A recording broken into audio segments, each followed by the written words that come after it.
ભાવનગરના Mahuva national highway પર પાણી ભરાતા રોષ જોવા મળી રહ્યો છે। વડલી ગામ પાસે NH51 નો સર્વિસ રોડ પાણીમાં ગરકાવ થયો। 15 દિવસથી પાણી ભરાયેલા હોવાના આક્ષેપ થઈ રહ્યા છે। વારંવાર ગ્રામજનોની રજૂઆત છતાં ઉકેલ નહીં આવ્યાનો આરોપ છે। સર્વિસ રોડ પર પાણી ભરાતા વાહન ચાલકોને હાલાકીનો સામનો કરવો પડ્યો। કરોડોના હાઈવે પર પાણીના નિકાલની વ્યવસ્થા ન હોવાના આક્ષેપ થયા।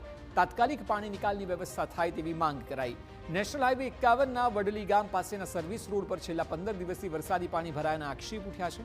ગ્રામજનોનો આરોપ છે કે વારંવાર આ અંગે રજૂઆત છતાં તેમની વાત ધ્યાને લેવામાં આવતી નથી। પાણી ભરાવાને લીધે લોકો આ માર્ગનો ઉપયોગ પણ કરી શકતા નથી।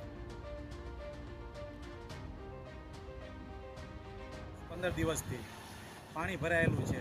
જે પાણી ભરાયેલું હોવાથી પાણીનો કાંઈ નિકાલ ન હોવાથી ભવિષ્યમાં મોટો અકસ્માત થવાની સંભાવના રહેલી છે। ત્યાંથી પાણીનો કાંઈ નિકાલ નથી અને જે ગટર લાઇન છે બાજુમાં સર્વિસ રોડની તે બ્લોક કરી દીધેલ છે અને આનો કોઈ ઉકેલ કરતા નથી। નેશનલ હાઈવેને વારે વારે રજૂઆત કરવા છતાં કાન આડા નાક કરીને એ લોકો કાંઈ આનો નિકાલ કરતા નથી।